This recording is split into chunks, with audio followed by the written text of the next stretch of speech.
Welcome back to my channel Raju గారి అమ్మాయి. So ఇవాళ సండే.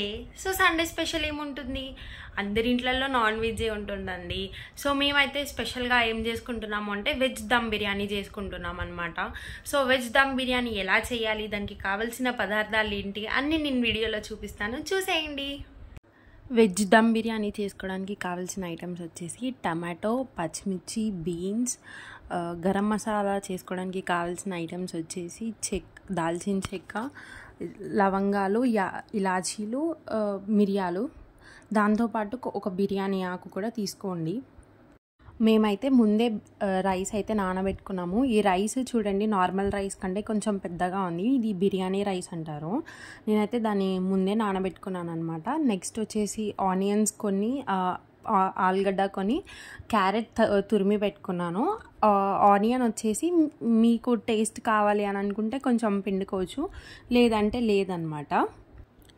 సాల్ట్, సాహీ బిర్యానీ మసాలా, ఇదైతే పచ్చి ధనియాల పొడి, కొందరు ఎండు ధనియాల పొడి కూడా వేసుకుంటారు, అది మీ ఇష్టము. నేనైతే గరం మసాలా ముందే ప్రిపేర్ చేసి పెట్టుకున్నాను అనమాట. అన్నీ మిక్సీ పట్టేసి ప్రిపేర్ చేసి పక్కన పెట్టుకున్నాను. ఇది వచ్చేసి కొత్తిమీర అండ్ పుదీనా కూడా కొంచెం తీసుకోండి టేస్ట్ కోసం. కొంచెం పెరుగు కూడా తీసుకోండి, పెరుగు ఎందుకంటే టేస్ట్కి బాగుంటుంది. నెక్స్ట్ పసుపు, జీలకర్ర, ఆవాలు అండ్ కారం కూడా తీసుకోండి. స్టవ్ మీద ఒక కడాయి పెట్టుకొని కడాయిలో కొంచెం నూనె పోసి దాన్ని బాగా వేడి చేయండి. వేడి చేశాక మనం ముందే కట్ చేసి పెట్టుకున్న ఆనియన్స్ అనేవి వేసుకోండి. ఇవి ఎందుకు అని అంటే దమ్ కోసం బాగా యూజ్ అవుతాయి అన్నమాట. సో అవి ఇలా నీట్గా బ్రౌన్ కలర్, గోల్డెన్ బ్రౌన్ కలర్లో అయ్యాక ఒక బౌల్లోకి తీసుకోండి సపరేట్గా.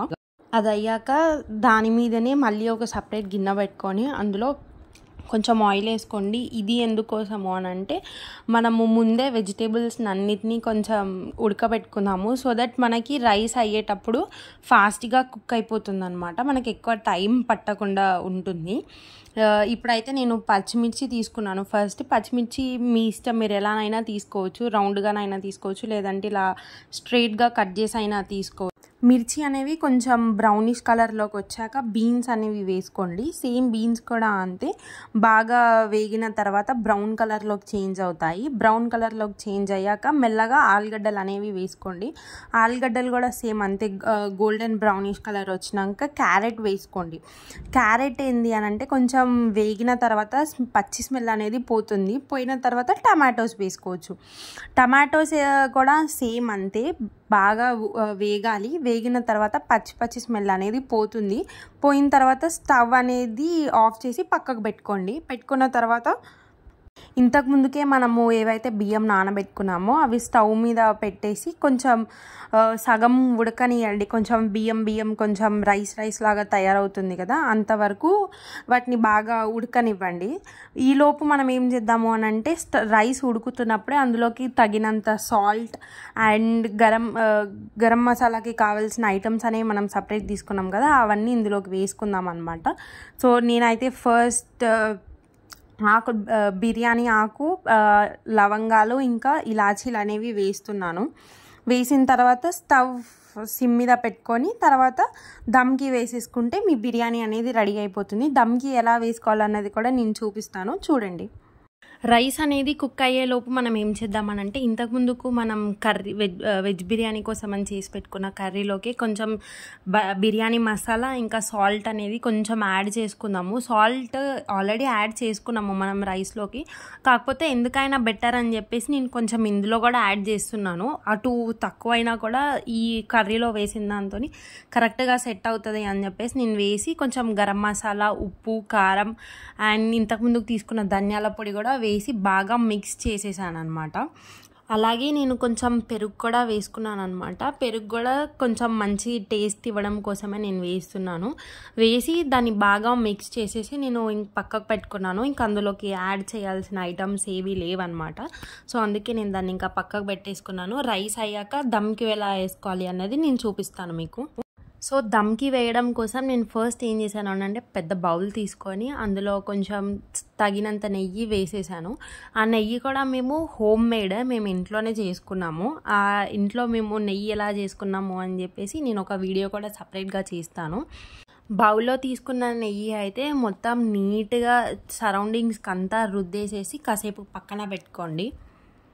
చూడండి నాకైతే ఈలోపు రైస్ అనేది తయారైపోయింది. చూడండి హాఫ్ ఇట్లా ఉడికినట్టు హాఫ్ ఉడకనట్టుగా కనిపిస్తుంది కదా. సో అలా అయ్యేంత వరకు ఉంచండి. ఇప్పుడు నేను ఏం చేస్తున్నాను అని అంటే ఏదైతే నేను నెయ్యి రాసి పెట్టుకున్నానో అందులోకి డైరెక్ట్ నేను ఫస్ట్ కర్రీ అంతా వేసేస్తున్నాను అనమాట. ఎందుకు అలా లాస్ట్లో కర్రీ వేస్తున్నాను అంటే మా ఇంట్లో పాప ఉంది కాబట్టి తను కొంచెం ఇట్లా మసాలా టైప్ తినదు. సో అందుకే నేను ఫస్ట్ అంతా కర్రీ వేసేసుకొని తర్వాత రైస్ వేసుకుంటున్నాను. సో దట్ పైన అంతా వైట్ రైస్ వస్తుంది. పాపకు తీసాక మేము మొత్తం మళ్ళీ మిక్స్ చేసుకొని తినొచ్చు అని చెప్పేసి నేను అలా ఫస్ట్ కర్రీ వేసుకున్నాము.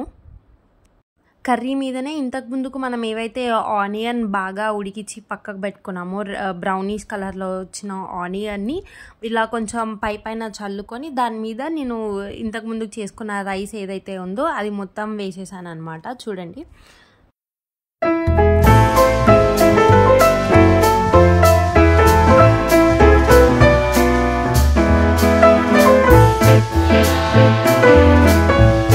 సడన్గా లాస్ట్లో థాట్ వచ్చిందనమాట, మనం కొంచెం కిస్మిస్ బాదం కాజు అవి యాడ్ చేసుకుంటే కూడా బాగుంటుంది అనిపించి నేను యాడ్ చేసేసి డైరెక్ట్కి దమ్కి వేసేసాము. సో దమ్ కోసం మేము ఏం చేసాము అని అంటే ఒక బౌల్లో నిండుగా వాటర్ తీసుకొని డైరెక్ట్ దాని మీద పెట్టేసాము. ఎందుకంటే ఆవిరి అనేది బయటికి వెళ్ళకూడదు కాబట్టి. సో డైరెక్ట్ అలా పెట్టేసి ఒక 15 మినిట్స్ వరకు హై మీద పెట్టుకున్నాము. తర్వాత స్లో డౌన్ చేసేసుకొని రైస్ కుక్ అయిందన్నాక మేమైతే స్టవ్ నుంచి తీసేసామన్నమాట. చూసారు కదా మేము వెజ్ దమ్ బిర్యానీ ఎలా చేసుకున్నాము అనేది. సో మీరు కూడా మీ ఇంట్లో అలాగే కుక్ చేసుకొని మీకు టేస్ట్ ఎలా వచ్చింది అని చెప్పేది కింద మా కామెంట్ సెక్షన్లో అయితే కామెంట్ చేయండి. సో నేను నెక్స్ట్ ఏం వీడియో చేయాలి అని చెప్పేసి కూడా నాకు కింద కామెంట్ సెక్షన్లో కామెంట్ చేయండి. సో ఇంతకు ముందు వీడియోస్ ఎలా ఉన్నాయని ఎవరు నాకు కింద కామెంట్ సెక్షన్లో చెప్పట్లేదు. ప్లీజ్ కొంచెం కామెంట్ సెక్షన్లో చెప్పండి. సో దట్ నాకు అర్థమవుతుంది వీడియోస్ ఎంత బాగా చేస్తున్నాను, నేను ఇంకేమైనా ఇంప్రూవ్ చేసుకోవాలా అని చెప్పేసి నాకు ఇంకా అర్థమవుతుంది. So bye bye.